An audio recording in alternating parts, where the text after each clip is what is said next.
Welcome to our journey from India to Canada. So we have already taken car from home, which is Ramgarh, Jharkhand, and we are going to Ranchi. Ranchi से हमें दिल्ली जाना है, फिर Delhi to Canada, because direct flight तो है नहीं रांची से। तो रास्ते में मेरे हस्बैंड के फ्रेंड्स मिल गए जो कि उनको काइंड ऑफ फेयरवेल केक कटवा रहे थे, तो मैंने भी ज्वाइन किया। हमने केक काटा, केक खाया भी, और बाय द वे भूख भी लगी थी रास्ते में, तो केक मिल गया और साथ में कुकीज़ भी।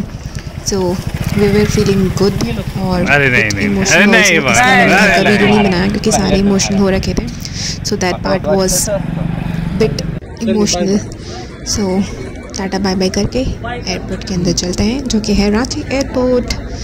और क्योंकि हमारा कॉर्पोरेट फ़्लाइट बुकिंग था जो कि ऑफिस की तरफ से था, तो हमें एक सेपरेट काउंटर में जाके अपना बैग रखना था क्योंकि हमारे पास काफ़ी लगेज थे।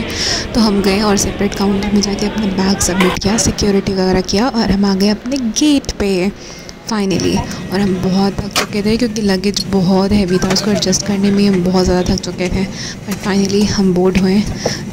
मील्स प्री बुक थे, तो हमने अपना चिकन सैंडविच और कोक एंजॉय किया, जो कि हमें काफ़ी अच्छा लग रहा था क्योंकि हम बहुत भूखे थे। उसके बाद ये नाइट व्यू एंजॉय करते करते हम चले अपनी फ़्लाइट पे,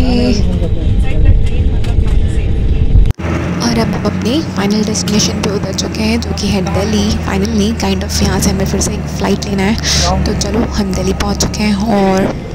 और ये सबसे हैवी काम, हमें अपना लगेज वापस से यहाँ लेना है और वापस से हमें इसको चेक इन करना है दिल्ली एयरपोर्ट पे।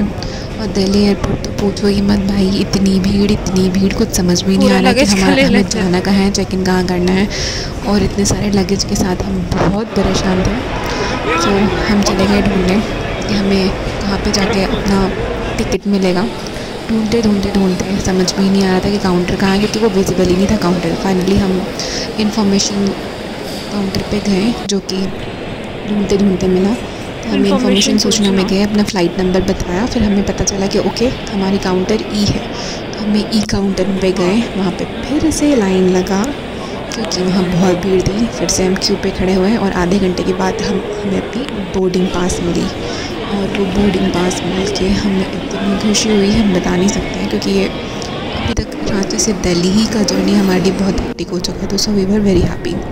फिर एयरपोर्ट एक्सप्लोर किया क्योंकि काफ़ी टाइम था हमारे पास, धीरे हम हर जगह गए। उसके बाद हमने एंटर किया सीधे लॉन्च में, क्योंकि हमारे पास फ्री लॉन्च एक्सेस था, तो हम पहुंच चुके हैं लॉन्च पे। उसके बाद हमने अपनी पेट पूजा की क्योंकि फिर से भूख लग चुकी थी। तो हमने ठीक ठाक खाना भी खा लिया, थोड़ा रेस्ट भी कर लिया। उसके बाद हम वापस निकल चुके हैं अपनी फ़्लाइट पे, और हमने फाइनली कनाडा के लिए फ़्लाइट बोर्ड की, जो कि इनडायरेक्ट फ़्लाइट थी KLM रॉयल डच। हमें पहले एम्स्टर्डम में उतरना था, फिर से एम्स्टर्डम में 4 घंटे के हॉल्ट के बाद फ़्लाइट लेनी थी कनाडा के लिए। तो हम बोर्ड कर चुके हैं, और ये 3x3 की सीट थी, और फ़्लाइट भी काफ़ी अच्छी खासी थी, हाइटेड थी। तो अगर आप सोच रहे हो आपको इंटरनेशनल ट्रैवल करना है और फ़्लाइट डोमेस्टिक टाइप की होगी, तो वैसे नहीं होती है। फ़्लाइट काफ़ी स्पेशियस होती है, उसकी हाइट भी अच्छी खासी होती है। इनफैक्ट वॉज इन डाउट कि हाँ ये फ़्लाइट ही है, काफ़ी लग रहा था कि मैं घर पे ही बैठी हूँ। जर्नी काफ़ी अच्छा रहा फ़्लाइट के कारण। और हाँ, ये ब्लैंकेट भी दी हुई थी क्योंकि टेम्परेचर काफ़ी कोल्ड था अंदर। नॉर्मल डोमेस्टिक फ़्लाइट की तरह नहीं था, temperature inside was bit colder than the domestic flight. ये हेडफोन दी गई ताकि हम आगे अपनी स्क्रीन पे इंसर्ट करके जो भी इंटरटेनमेंट काइंड ऑफ मूवी देखना है, उसमें बहुत सारी प्री लोडेड मूवी थी। और उसके बाद हमने अपना स्नैक्स एंजॉय किया, जो कि था पफ एंड कॉफ़ी। उसके बाद मूवी देखी गॉडजिला, थोड़ा एंटरटेनमेंट भी हो गया। उसके बाद बीच में मैं फ़्लाइट भी चेक करती रहती थी कि हम कहाँ पे है करंटली, क्योंकि वो भी ऑप्शन प्रोवाइडेड था कि आप अपनी करंट फ़्लाइट को ट्रैक कर सकते हैं कि वो कहाँ है, ये मैप के थ्रू। ये मुझे बहुत इंटरेस्टिंग लगा। मैं हाफ ऑफ द टाइम यही करती रहती थी, चेक करती रहती थी कि अभी मेरी फ़्लाइट कहाँ है, हमें पहुँचने में कितने टाइम। और देखते हमें ये मील भी मिल चुका, जो कि ठीक ठाक था। मुझे पर्सनली उतना अच्छा नहीं लगा, बट हाँ मैंने खाया।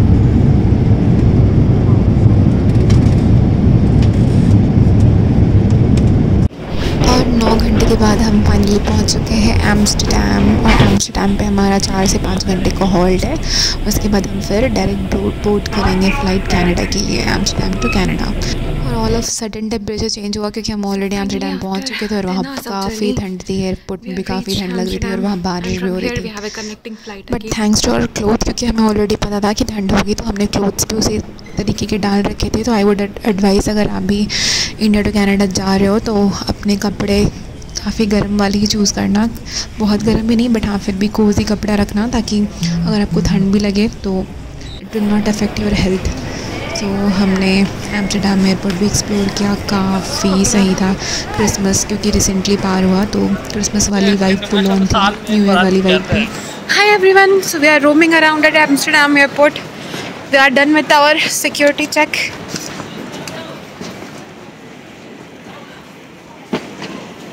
This is a huge airport and still giving Christmas vibe. So we are going to board our final flight to Calgary. Bye bye, see you in Calgary. और हमारा इंतज़ार ख़त्म हुआ और हम फाइनली कैलगरी कनाडा के फ़्लाइट पे board कर चुके हैं। और हाँ, फिर से ये मील हमें मिल चुका है, जो कि अगर आप फूडी हो मेरी तरह तो बिल्कुल भी एक्सपेक्ट मत करना कि आपको खाना बहुत टेस्टी वाला मिलने वाला है। ये बिल्कुल ही एडजस्ट करने वाला खाना है। इसको खा के बस आप अपनी पेट भर लेना, ऐसा भी नहीं कि खाना छोड़ देना, बट क्योंकि आप वीक हो जाओगे तो हाँ जो भी मिले बस खा लेना। और अब जो हुआ वो तो काफ़ी इंटरेस्टिंग था। जब मैंने खिड़की की विंडो ओपन की तो मेरा शीशा भी जम चुका था और उस पर आइस की लेयर जम चुकी थी लिटरली। मतलब मुझे बहुत शॉकिंग लगा क्योंकि ये पहली बार था मेरे लिए। और व्यू काफ़ी अलग था बाहर, मैंने पहली बार ऐसा व्यू देखा था फ़्लाइट से, क्योंकि हम ऑलमोस्ट नियर टू कनाडा थे तो सब कुछ ही वाइट था, सब कुछ स्नो से कवर था। So it was literally looking very beautiful. और देखते ही देखते हमें 9 घंटे और पार कर लिया और अब ऑलमोस्ट कनाडा पहुंचने वाले हैं, यानी कि कैलगरी। और लो जी लो, हम कनाडा कैलगरी पहुंच भी गए हैं। Hi people, so we have finally reached Calgary. और कैलगरी एयरपोर्ट के बाहर आते के साथ जो ठंड लगी हमें, बट एक्चुअली हम ये गलत रास्ते पे आ गए थे। हम ये ग्राउंड फ्लोर कैलगरी एयरपोर्ट से बाहर निकले थे जहाँ पे उबर नहीं आती है। तो अगर आपको उबर बुक करना है कैलगरी एयरपोर्ट पे तो आपको फर्स्ट फ्लोर पे जाना पड़ेगा। और क्योंकि हमने ग्राउंड फ्लोर से उबर बुक कर लिया था तो हमारा एक उबर राइड भी कैंसिल हो चुका था, बट हमने फर्स्ट फ्लोर पे आके फिर से उबर बुक की और हम वेट करने लगे अपने उबर के लिए। और हम एयरपोर्ट के मेन गेट से निकल चुके हैं और कुछ इस तरह का व्यू है।